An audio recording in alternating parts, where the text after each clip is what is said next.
Derrick Lewis versus Alexandr Romanov. Who's going to win this fight? Well, before we talk about who's going to win this fight, let's take a look at their latest performances in which Derrick Lewis fought Gelton Almeida, in which Gelton Almeida took control of the whole entire fight with his grappling and ground game, and he ended up taking it by decision. By unanimous decision, Gelton! After this, Derrick Lewis went on to fight Rodrigo Nascimento, in which both started off very fast in rounds 1 and 2, until Derrick Lewis dropped and put a lot of punishment on Rodrigo, in which the rest enough to stop the fight in round 3. And onwards!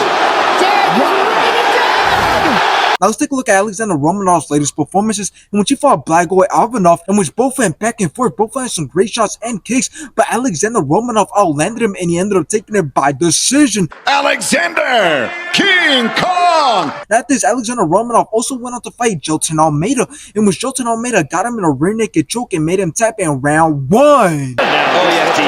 That's deep. That's real deep. Real deep. That's it. That's it. That's it. Now, here's the thing about this fight. Once again, the matchmakers did a good job in making this fight happen, since you got Derrick Lewis, who's ranked number 11, and you got Alexandr Romanov, who's right behind him, ranked number 12. And when you look down their list of fights, you'll see that both men have been struggling with staying consistent with their performances, as they can't seem to get on the winning streak. So both men stand pretty even in that sense, so neither man should have a significant advantage over another, so it should be a pretty good fight. But then when you begin to talk about how this fight is going to go, that's when you realize that this fight might not be as close as it may seem, and that is because, yes, both men are very good strikers, but Alexandr Romanov seems to be the more complete fighter, because most of his wins are coming by submission and not by knockout. Meanwhile, Derrick Lewis only has 1 win by submission, and the majority of his wins are coming by knockout, on top of the fact that his last 5 wins ended by knockout. So it is safe to say that if Derrick Lewis doesn't knock you out, his opponents have a good chance at beating him. So in the end, it's going to be a really interesting fight, and yes, Derrick Lewis has a high chance of knocking out Alexandr Romanov, but I believe that Alexandr Romanov is smart enough to not put himself at risk of getting knocked out. So I do see Alexandr Romanov making this a wrestling and grappling match that will lead to him taking control of the fight, and I do see him submitting Derrick Lewis.